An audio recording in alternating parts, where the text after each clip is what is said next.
Batter my heart, batter का मतलब है मेरे हार्ट में ज़बरदस्ती घुस जाओ तोड़ फोड़ करके। बैटर एक इंस्ट्रूमेंट होता था पुराने टाइम में, जिसमें राजाओं का जब युद्ध होता था ना, तो किले तोड़ने पड़ते थे। किले होते थे ना बड़े बड़े, जो, अरे बच्चों बात नहीं, नो टॉकिंग। किले तोड़ने पड़ते थे, तो किले तोड़ने के लिए एक इंस्ट्रूमेंट होता था बहुत बड़ा, एक हथियार होता था, उससे वो तोड़ करके ज़बरदस्ती किले में घुस जाते थे। तो उस प्रोसेस को कहते थे batter.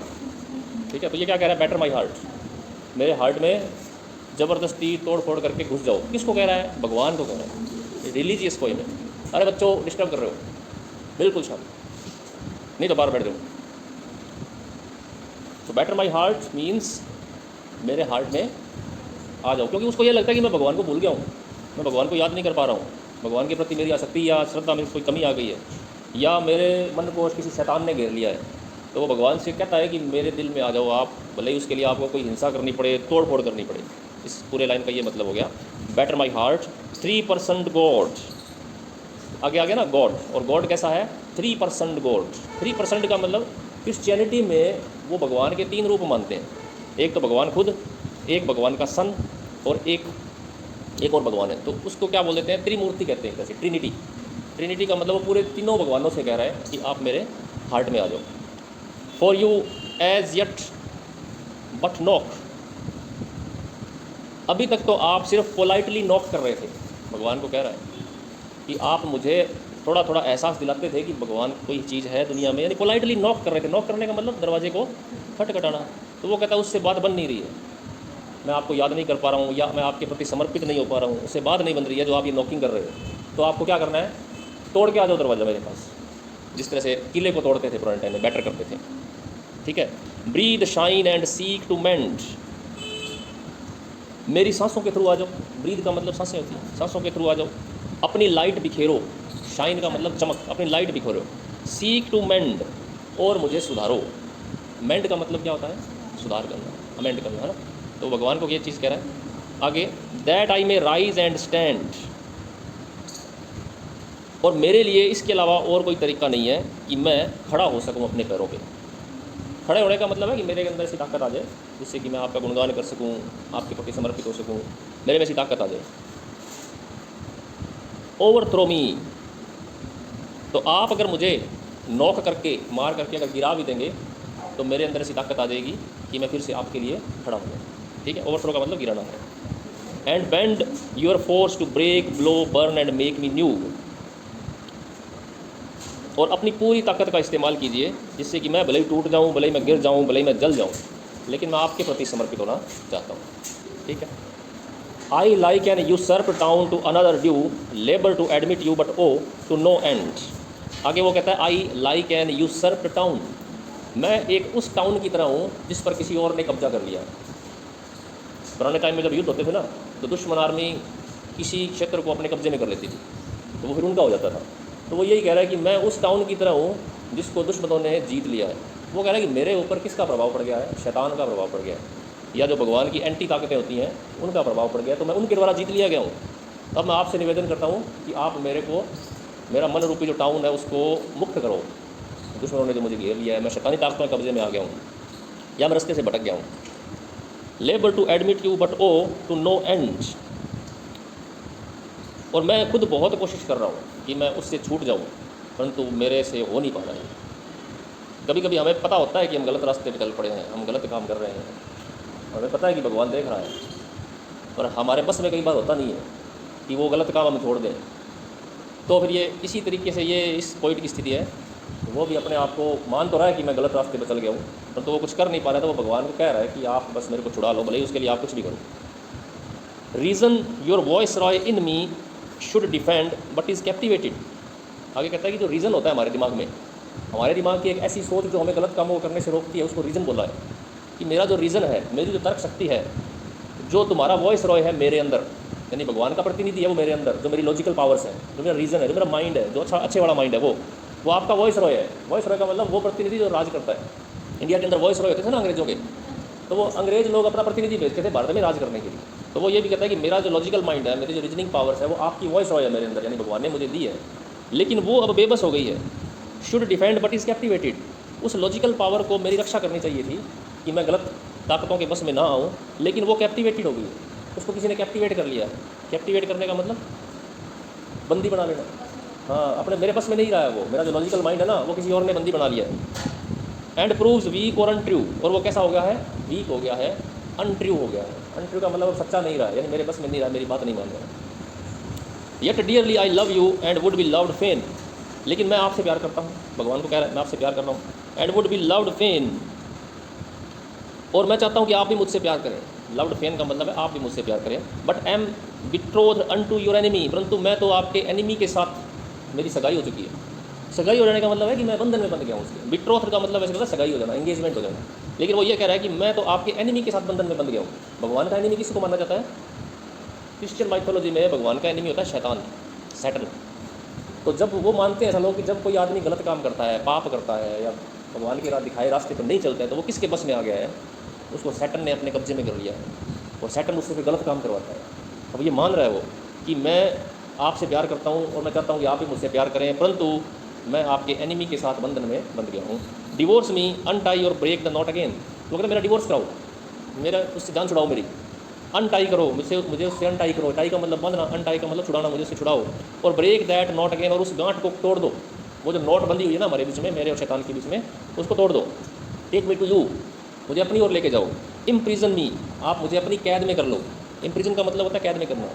For I except you enthral me, never shall be free. तो वो कहते हैं मुझे और कोई चीज़ एनथ्रोल नहीं करती, बस तुम ही करते हो। एनथ्रोल का मतलब इन्जॉयमेंट देना, खुशी देना, सच्ची खुशी देना। Never shall be free nor ever just except you ravish me, और अगर आप मुझे नहीं छुड़ाओगे तो मैं कभी भी फ्री नहीं हो पाऊँगा, कभी भी प्योर नहीं हो पाऊँगा, जब तक आप मुझे रास्ता नहीं दिखाओगे। Never shall be free nor ever chaste, chaste का मतलब क्या होता है? पवित्र होना। एक्सेप्ट यू रेविश मी, जब तक कि आप मुझे रास्ता नहीं दिखाओगे। रेविश मी का मतलब यहाँ पे है रास्ता दिखाना। ठीक है, तो ऑल इन ऑल ये कैसी पोइम है? रिलीजियस पोइम है। और इसमें वो ये कह रहा है भगवान को कि मैं गलत ताकतों के वश में आ गया हूँ, और मुझे आप अपना प्रभाव दे करके छुड़ा लो, ताकि मैं आपकी भक्ति में आपके प्रति अपने आप को समर्पित कर सकूँ। तो देखो, थीम तो इजी है, लेकिन पोइम थोड़ी सी हार्ड है, और ऐसे ऐसे वर्ड हैं इसमें जो हमें इजीली समझ नहीं आते हैं। तो मैंने आपके लिए तैयार की है ये PDF, आपको ये दिख रहे हैं ना, नोट्स इसमें लगे हुए। आप जैसे ही लाइन को टच करोगे ना, नीचे उसका आ जाएगा सही मीनिंग, ईजी मीनिंग, तो आप इजीली इसको पढ़ सकते हो। क्या हुआ? आप इसको उसमें खोलना, एडोबी एक्रोबैट रीडर में, PDF वाला एक ऐप होती है एडोबी एक्रोबैट। ठीक है, तो जब आप दोबारा पढ़ोगे ना, ये आपको पढ़नी पड़ेगी दोबारा, एक बार में तो समझ आएगी नहीं आपको ये। जब आप दोबारा 3 बार इसको पढ़ लोगे ना, तो आपको पता लग जाएगा कि इस लाइन का क्या मतलब है, और फिर जब एक्सप्लेनेशन करते हैं ना, वहाँ काम आती है। ओके, थोड़ा सा नीचे पढ़ लेते हैं। Introduction. The poem is the 14th in collection of holy sonnets written by Donne. अब हमें सबसे पहले ये पता होना चाहिए कि ये पोइम किस कलेक्शन में से ली गई है। तो कौन से कलेक्शन में से ली गई है? होली सोनेट्स एक बुक है, उसके अंदर बहुत सारी पोइम्स हैं, उसमें से एक पोइम ये भी है, और ये 14th नंबर पे आती है उसमें। This describes the complex relationship of the narrator with religion. इस पोइम में क्या बताया गया है? नरेटर का रिलीजन के साथ जो कॉम्प्लेक्स रिलेशनशिप है, रिलीजन यानी भगवान या गॉड के साथ। He desires the God to enter his heart aggressively and make him new, और वो क्या चाहता है कि भगवान उसके हार्ट में एग्रेसिवली घुस जाए। एग्रेसिवली का मतलब ज़बरदस्ती, तोड़ फोड़ करके, हिंसात्मक रूप से। एंड मेक हिम न्यू, और भगवान उसको एकदम नया बना दें। इसका और भी थोड़े थोड़े पॉइंट है इसके इंपॉर्टेंट, देख लेते हैं। टाइटल क्या है इसका? Better my heart. टाइटल तो समझ में आएगा, बेटर माई हार्ट का मतलब क्या था? हाँ, एग्रेसिवली एंटर कर जाए उसके हार्ट में। Though it is introduced as a holy sonnet, the title is paradoxical as it is uses the word batter the heart. तो ये टाइटल जो है ये पैराडॉक्सिकल है। पैराडॉक्सिकल का मतलब होता है विरोधाभास है, कि भगवान को ये कह रहा है कि बेटर माई हार्ट। बेटर का मतलब तोड़ फोड़ कर दो, खून खराबा कर दो, लेकिन मेरे हार्ट में घुस जाओ। भगवान को ऐसे कौन बोलता है ना? भगवान ऐसा कैसे कर सकता है? तो ये पैराडॉक्सिकल है, विरोधाभास है। The word batter the heart, batter is associated with a medieval battle ram which is use to break the gates of fortresses during a battle. तो बैटर का मतलब इसमें बताया गया, बैटर का मतलब क्या है? बैटर एक ऐसा वेपन होता था, एक ऐसा हथियार होता था जिसकी मदद से पुराने ज़माने में लोग किले तोड़ते थे। ठीक है, फॉर्म क्या है? ये पोइम किस तरह की पोइम है? सोनेट है ये, है ना? सोनेट हमें पता ही है कितनी लाइन्स की होती है? 14 लाइन्स की पोइम होती है ना। और सोनेट 2 टाइप्स की होती हैं, पेट्रार्कन और शेक्सपियरियन। तो ये पेट्रार्कन सोनेट है। इसके 2 पार्ट्स हैं, फर्स्ट 8 लाइन्स और बाद की 6 लाइन। फर्स्ट 8 लाइन्स तुम क्या बोलते हैं? ऑक्टेव। बाद की 6 लाइन तुम क्या बोलते हैं? सेस्टेट। ये उस तरह की सोनेट है। तो फॉर्म में क्या है? द ट्रेडिशनल इटालियन सोनेट है। पेट्रार्कन या इटालियन दोनों एक ही सोनेट के नाम है। पेट्रार्कन को इटालियन सोनेट भी कहते हैं। This traditional form and style introduced by Petrarch consist of an octave and sestet. ये मैंने बता दिया आपको, ये पेट्रार्क ने ये शुरू की थी। इसको पेट्रार्कन भी बोल देते हैं, इटालियन भी बोल देते हैं। मीटर एंड राइम, ये आपको पता होना चाहिए सोनेट का कि मीटर कौन सा है और राइम कौन सी है. As rhythm and structural patterns that are influenced by Shakespearean sonnet form, the holy sonnet 14 has an ABBA CD ये इसकी राइम स्कीम है. अब आप देखोगे पहले 8 लाइनें हैं ना, उनकी राइम स्कीम पहली 4 और पहली 4 की सेम है, ABBA है ना. बाद की 6 लाइनों में पहली 4 लाइनों की सेम है CD और लास्ट की 2 लाइनें हैं EE है. ये याद रख लेना आप, आपको लिखनी पड़ सकती है. Rhyme scheme and iambic pentameter, और आयम्बिक पेंटामीटर में ये लाइन लिखी हुई है. आयम्बिक पेंटामीटर मैंने आपको एक बार बताया था, 10 सिलेबल्स होते हैं, 2 सिलेबल्स के इसमें जोड़े होते हैं, इसमें पहला सिलेबल अनस्ट्रेस्ड होता है और दूसरा स्ट्रेस्ड होता है, तो उसको आयम्बिक पेंटामीटर बोलते हैं. टोन कैसी है? फोर्सफुल का मतलब ज़बरदस्ती करना. तो ये जो पोइट है भगवान को एक फोर्सफुल तरीके से बोल रहा है कि ज़बरदस्ती करके आ जाओ मेरे दिल के अंदर. थीम को क्या कह सकते हैं? थीम क्या है पोइम की? रिलीजियस पोइम है ना. तो सबसे पहली पोइम थीम तो होगी रिलीजन हो गया. दूसरी थीम कह सकते हैं लव, भगवान के प्रति प्यार दिखाया गया है, और वॉयलेंस भी दिखाई गई है ना. वॉयलेंस के थ्रू वो करता है कि भगवान आ जाए. नरेशन कैसा है? फर्स्ट पर्सन का मतलब होता है जिसमें आई के हिसाब से लिखा जाता है, आई मैं, उसका जिक्र होता है, मैं इस तरह से. थोड़ा सा एनालिसिस और देख लेते हैं. In the first part of the sonnet, first part कौन सा हो गया? पहली 8 लाइन्स है ना. The speaker commands the God to enter his heart by forceful means as his cup is filled with ideologies which hinder him to accept god as a truth. तो पहली 8 लाइनों में वो क्या कहता है भगवान को कि वो फोर्सफुली उसके दिल में आ जाए, क्योंकि उसका कप का मतलब उसका हार्ट जो है किन चीज़ों से भर गया है? उन चीज़ों से भर गया है जो उसको भगवान को पाने से रोक रही हैं. उसके दिल में ऐसी ऐसी चीज़ें आ गई हैं जिनकी वजह से वो भगवान को पाने में असमर्थ महसूस कर रहे हैं. It is notable that though this is a plea to the God, the speaker's words do not resemble any reverence or they are seemingly violent. तो ऐसा लग तो रहा है कि ये प्रार्थना कर रहा है, लेकिन प्रार्थना का तरीका अजीब सही है. अजीब सही है ना कि आ जाओ, तोड़ दो, मार दो, मेरे को आ जाओ, बस ले जाओ. ऐसे कोई प्रेयर नहीं करते हैं. ये थोड़ी अजीब तरह की प्रार्थना है. आगे तो ये पोइम है, ये हमने पढ़ लिया है. नीचे आ जाओ. सिंबल यानी कुछ चीज़ें ऐसी होती हैं जो प्रतीकात्मक रूप से यूज़ की जाती हैं पोइम में. हार्ट किसका सिंबल है? Heart symbolises the faculty of emotions. देखो हार्ट वैसे तो एक ऑर्गन होता है ना, लेकिन हम हार्ट का यूज़ किस तरीके से करते हैं? भावनाएं दिखाने कि मेरा दिल कर रहा है कि मैं आइसक्रीम खाऊं.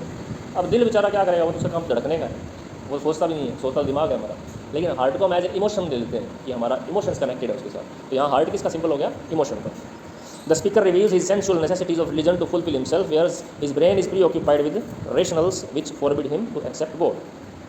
तो यहाँ वो अपने हार्ट की बात कर रहा है कि उसका हार्ट और ये कहता है कि, या उसके इमोशंस तो ये कहते हैं कि वो भगवान के साथ मिल जाए, भगवान के साथ भगवान की पूजा करें या भगवान के प्रति समर्पित हो जाए. लेकिन उसका जो माइंड है, उसकी जो लॉजिकल पावर्स हैं वो कैप्टिवेट हो गई हैं, वो किसी और ने बंदी बना ली हैं, तो वो उसके हिसाब से काम नहीं कर रही जैसा उसका दिल कर रहा है. अपोस्ट्रोफी क्या होता है?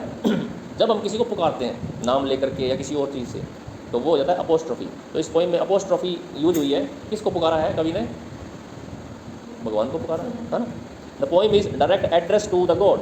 पोइम किसको एड्रेस कर रही है? गॉड को. However it is like a prayer और monologue where god does not respond. लेकिन भगवान की बात इसमें नहीं बताई गई है कि भगवान क्या जवाब देता है, ये बताया इसमें नहीं बताया. एक तरफा बात है ना, एक तरफा बात को मोनोलॉग कहते हैं, तो एक तरह से मोनोलॉग भी है. Metaphor, batter my heart, he considers his heart to be a fortress which needs to be opened using a forceful mean like a battering ram opening a gate of fortress. तो metaphor होता है एक तरह से उपमा, एक चीज़ को दूसरी चीज़ बता देना. तो यहाँ पे हार्ट को उसने क्या बताया है? एक किला बताया कि मेरा हार्ट एक किला है और तुम उसको तोड़ करके अंदर आ जाओ. मतलब ये हो गया मेटाफर. जब हम लाइक और एज का यूज़ नहीं करते हैं और सीधी उपमा दे देते हैं, उसको मेटाफर कहते हैं. लाइक और एज दे देते हैं तो उसका मतलब सिमिली हो जाती है. सिमिली भी तो इसमें आई थी आगे. पैराडॉक्स का मतलब विरोधाभास. The way the poet addresses to the god is paradoxical throughout the poem. Usually a psalm should be more reverent and like him in tone, but the words and the tone the poet mentions are effectively contradictory to show his dire necessity to be cleansed by God. तो यहाँ paradox वाला हमने शुरू में पढ़ लिया था कि पैराडॉक्स इस पोइम में ये है कि है तो ये प्रेयर, पोइम एक प्रेयर है क्योंकि भगवान को समर्पित है, लेकिन प्रेयर का तरीका बड़ा अजीब है थोड़ा, है ना, जिसमें वो भगवान को एक सीधा ऑर्डर कर रहा है कि बस मेरे पास आ जाओ आप, भले तो आपको कुछ भी करना पड़े, मुझे मार दो, मुझे गिरा दो, या मैं उस टाउन की तरह हो गया हूँ जिस पर किसी ने कब्जा कर लिया तो आप उसको छुड़ा लो. तो प्रेयर नेचुरली नॉर्मली प्रेयर ऐसी होती नहीं है, वो बड़ी सॉफ्ट वर्ड्स होते हैं प्रेयर में, है ना. तो ये पैराडॉक्स इस नेचर में है. Word pun, admit reason, admit has two meanings, that is to allow to enter और बिलीव इन एग्जिस्टेंस. तो जब एक वर्ड के कई मतलब निकल जाते हैं ना, तो उसको हम पन बोलते हैं, पन, PUN.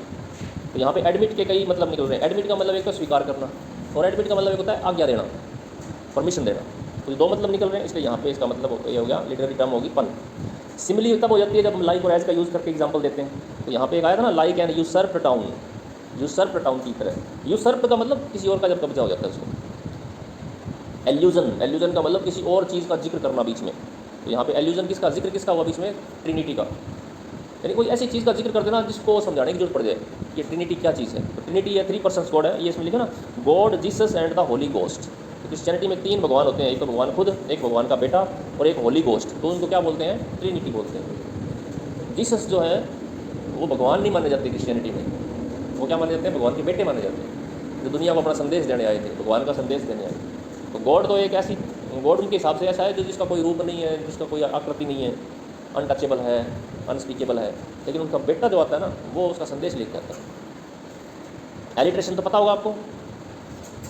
एलिट्रेशन फर्स्ट जो वर्ड होता है वो उसकी साउंड सेम होती है, वर्ड की शुरुआत में जो साउंड होती है सेम होती है, जैसे ब्रेक, ब्लो, बर्न। इसमें हर वर्ड की शुरुआती साउंड क्या है? बै बै बै है ना। तो ब्लो, बर्न, ब्रेक, ये म्यूजिकल क्वालिटी देने के लिए होता है। एजोनेंस, एजोनेंस में वोवल साउंड रिपीट होती है, जैसे इसमें ओ की साउंड है, force to break, blow, oh to no end. O की साउंड कई बार आएगा, फोर्स, ब्लो, ओ, नो। तो इसको हम एजोनेंस बोल देते हैं। सिजोरा, सिजोरा होता है बीच में जब फुल स्टॉप आ जाता है, कोई एक पोइम चल रही है, बीच में अचानक से फुल स्टॉप आ गया, यानी वहाँ पे पॉज लेना है हमें, वहाँ पे थोड़ी देर रुकना है, उसको हम सिजोरा बोलते हैं। And bend your force, force के बाद यहाँ पे थोड़ी देर हमें रुकना होता है। अगला जो है थोड़ी सी एनालिसिस देख लेते हैं। The speaker demands the God to use force to enter his heart and mend it. तो हमने पढ़ लिया कि स्पीकर डिमांड करता है गॉड से कि वो मेंड करे। So he can cleanse himself, he please to use force to enter his heart as he can not do it by himself, as he thinks his life is controlled by evil and his own rational thinking forbids him to accept God's existence. Therefore he wants God to destroy his self completely and make him a new person using the forceful means. ये सारा हमने पढ़ लिया है, ये वही चीज़ है ये बार बार। सेस स्टेट में क्या बताया है? In the sestet the poet reasons out why he desperately needs God to cleanse him. Sestet में वो ये बताता है कि क्यों वो भगवान को इतनी डेस्परेटली चाह रहा है। वो चाहता है कि भगवान से क्लींस कर दें। क्लींस का मतलब उसको अंदर से प्योर कर दें। He expresses his spiritual love towards the God and his inability to join God as his life is preoccupied with evil, Saturn. तो वो क्या सोच रहा है कि उसकी आत्मा पर किसी और ने कब्जा कर लिया है, और किसने कब्जा कर लिया है? सैटर्न ने कब्जा कर लिया। तो वो भगवान से कह रहा है कि उसको छुड़ाओ उससे। And please God to enter his heart aggressively and imprison him in God's faith. वो चाहता है कि भगवान उस पर एग्रेसिवली आक्रमण करके उसको अपना बंदी बना ले। तो भगवान की बंदी रहना चाहता है, वो भगवान की कैप्टिवेशन में रहना चाहता है। ओके, थोड़ा सा जॉन डन के बारे में पढ़ लेते हैं, नीचे आ जाओ। आपको राइटर के बारे में भी थोड़ा बहुत पता होना चाहिए। आपको याद है मैंने एक पॉइंट पढ़ाई थी आपको, go and catch a falling star. क्या था उसमें?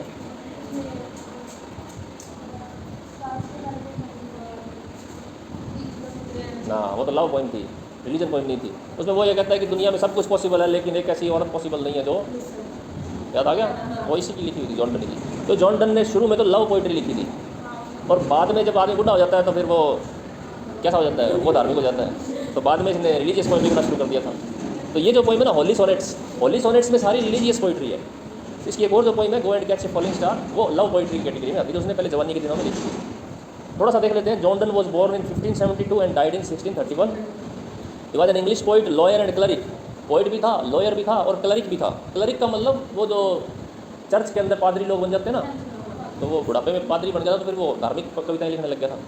John Donne is considered to be one of the main representative of the metaphysical poet. सबसे इंपॉर्टेंट चीज़ ये है कि वो मेटाफिजिकल पोइट था। मेटाफिजिकल पोइट मैंने आपको कई बार बताया, क्या कौन से हैं?